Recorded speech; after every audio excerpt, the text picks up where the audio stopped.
Friends, Bricky here. What do you say? Let's take a lap around DCA and go to every land and give you an update of everything major that happened this year, 2023, at DCA. The best thing about spending a lot of money and research on a land is that you get it right the first time and you don't have to do anything new.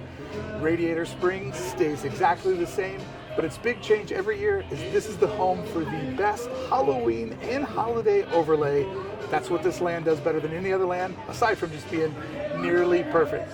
Radiator Racers, best attraction in this park, and this is the best land in this park. 2023, Radiator Springs just stayed perfect.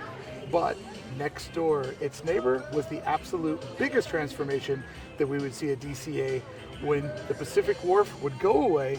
One of the last untouched lands of DCA 1.0 would transform into San Francisco.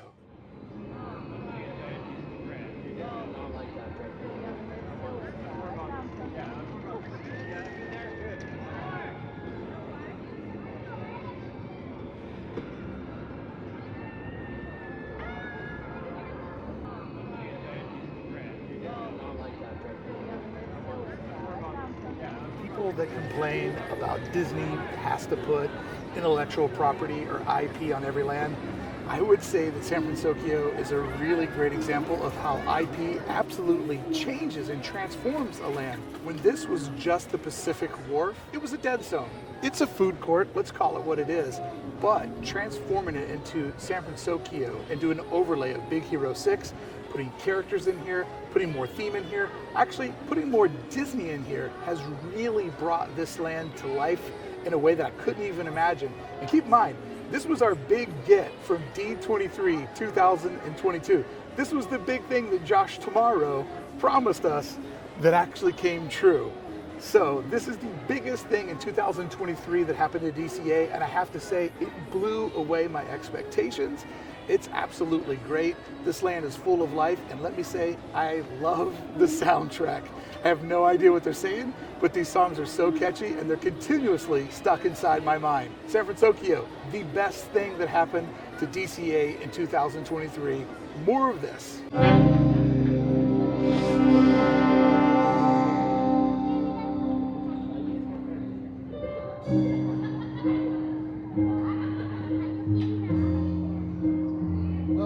Say that it was the best year ever for Hollywoodland. Hollywoodland remains a land in transition. 2023 brought a couple of sad things, but one great thing for Hollywoodland. Let's do the sad first. The Avengers Superstore that existed in the back corner of the Hollywood backlot that was putting some life into a very, very dead part of the park, it packed up and went away and took the remaining pieces of the Avengers over to Avengers Campus. And while we're talking about things that left Hollywoodland this year, it was just announced that Beast's Library that exists over in the Imagination Building is going away forever. So there are two big losses from a land that already is a little bit short on its offerings. But surprisingly, one of the very best things that did happen to DCA and has to do with the Avengers came to Hollywoodland when we saw the Hyperion Theater reopen to Rogers the Musical, which was an amazing stage show for a theme park presentation. This thing was fantastic. At a Broadway level, the crew that put this show together absolutely nailed it. So don't count Hollywoodland out, because one of the very best things that happened in this park this year took place in this bizarre land. So what is the fate for this land in 2024? My prediction, this will end up becoming the home to whatever Avatar thing that comes to DCA. I believe that it's going to happen over where the Superstore went away, maybe take over PhilharMagic and that little bizarre log cabin gift shop out front. To me, if it's going to be an Avatar experience, this feels like the perfect home to do it in. But Hollywoodland lost two pieces, gained one temporary spot that we've also heard is going to be coming back in the new year. So, Hollywoodland, always in transition, always a land that's struggling. This is one of those lands that before they build a third park in Anaheim, they might want to think about fixing this part of Anaheim.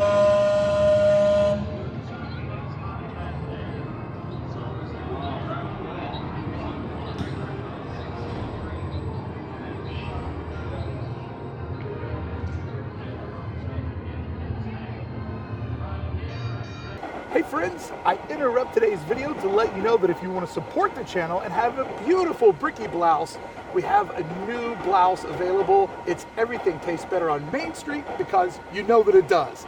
Main Street is the place where all your senses, all the vibes get turned up a little bit more. So what do you say? Let's celebrate Main Street together. Head over to Hey Bricky, support the content, and get yourself a beautiful blouse. Don't forget, it all started with a blouse.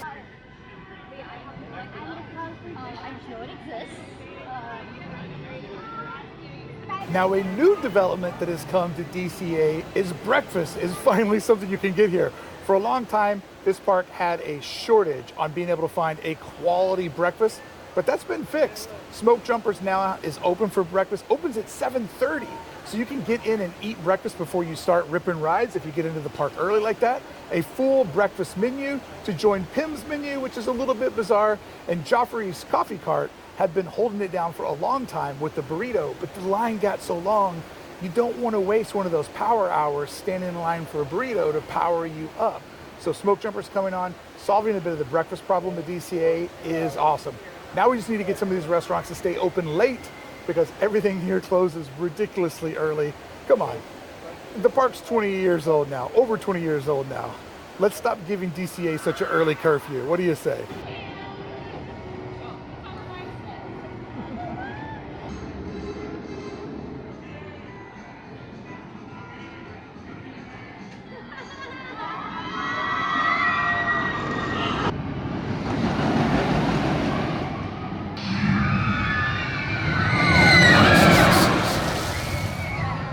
Let's break down all the major changes that happened to the entertainment center of DCA.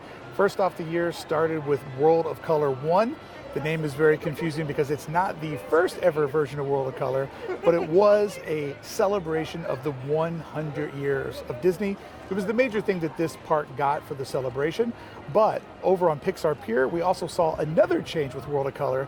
They decided to leave the Incredicoaster going at night, which creates an entirely different experience considering that you are riding that ride in pitch blackness.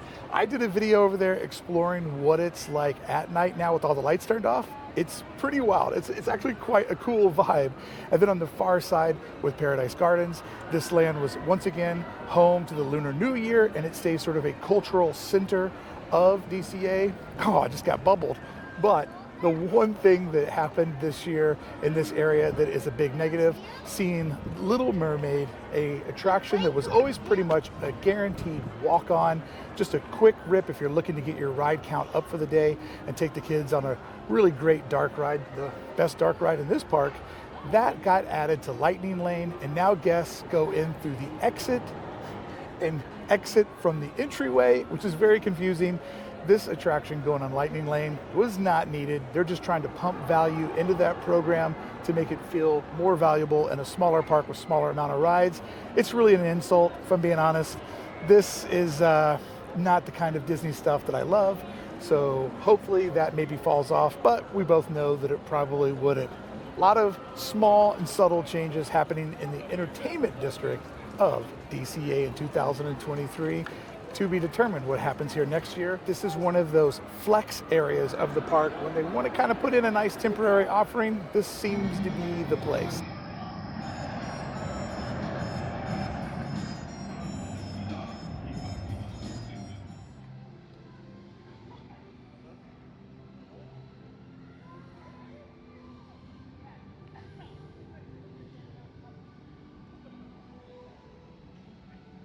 Grizzly Peak remains one of the greatest getaways inside of DCA. And the only real big things that happened this year in this land is Soarin' over California came back for a short stint.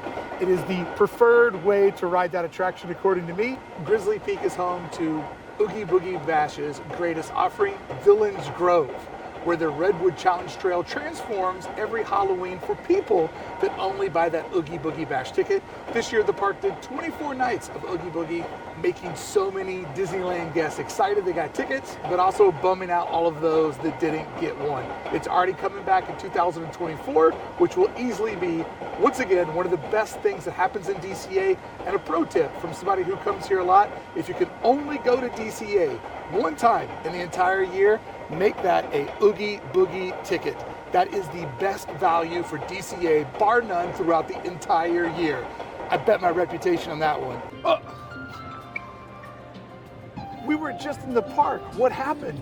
Oh, I know what happened. You didn't subscribe. Make sure you subscribe to Hey Bricky. Let's keep us in the park, having good times together. Join the crew. It's so lonely without you. Now let's get back to today's video and welcome aboard. Thank you so much for subscribing to Hey Bricky. I promise you I will work extra hard to keep you entertained and empowered, so the next time you come to Disneyland, it'll be extra special. Do not worry. They're uninconvenient, so you should be able to. In fact, these are the values that govern everything. It's time we some movement. That she Nasara. Repeat. That she Nasara.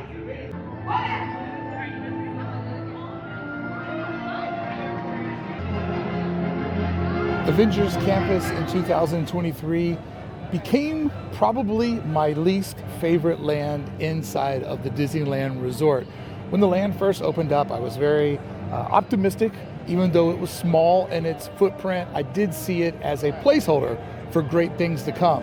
However, it's 2023 hasn't necessarily proven to me that that's going to be the case. The big offering that this land got inside of 2023 was a new shop, a new exit through the gift shop for an attraction that doesn't exist. Now, I didn't expect the e-ticket to show up this year, and I don't expect it to show up in the next 2 or 3 or 4 years. But the shop was kind of just meh, even though it's a nice design. It's small in its footprint, but most importantly, like everything else in Avengers Campus, this is the least fun land to walk through. So I love walking through the park. It's my favorite thing to do when I'm here. But this land, which in 2023, if I'm reviewing it honest, they did have, once again, lots of new characters show up inside of the land. However, when you try to walk through here, those characters add all of the problems. I don't know if you can hear behind me, but constantly, everywhere you go on this land, there are just a wall of cast members telling you where to walk, where to stand, because they put the show in the tightest pinch point. So when I look back in 2023, I think this problem has gotten even worse. It doesn't seem like there's a solution for it. And walking through this land is like navigating your way through a minefield. But also, I just don't like the new version of Disney where cast members just constantly yell at you. And this land right here is the major land where that happens. So I have been through here twice today, and each time that I've come through, cast members are not letting people walk through the dead center because they're getting ready for the show. To go into the store, I had to go in through the exit. So I think that this is the year that me personally, I lost my optimism for this land, just because it is so hard to navigate. It doesn't seem to get better. And even though they do bring in the new characters, and I'm appreciative for that, it's just not done well. Characters are done well. Those actors are amazing. But the navigation of getting through the land, it's just slipped to my very least favorite. And it's kind of sad when the best thing that you can say about a land is something that happened over in Hollywoodland. I'm watching guests right now get shooed all around, and everybody is irritated. It makes the spots that you can walk in extra crowded. And it can't be fun for the cast members. They can't enjoy that they have to yell at everybody. They came to Disneyland to work, to do something fun and to create magic, not to corral everybody around. So there is my honest 2023 review of everything that happened at Avengers Campus. A new shop that's meh, new characters that are hard to get to, and a land that's nearly impossible to walk through without getting yelled at. What more do you want for $200 a day? But there you go, friends. There is a walk around DCA looking at all the major changes in 2023. What do you say? Let's do this again next year and look back on another amazing year of Disney's California Adventure. Thank you so much for going on this lap with me. If you'd like to support the channel, we've got our new Bricky blouse. Everything tastes better on Main Street. Simply put, because it does. Let's all go to Main Street. Friends, if you've had fun looking back on the last year of DCA, make sure you check out this video right here where we look forward to what the growth plans for DCA could be. If you want to see how this park could possibly scale, you want to check out this video right here where I break down the growth potential of DCA.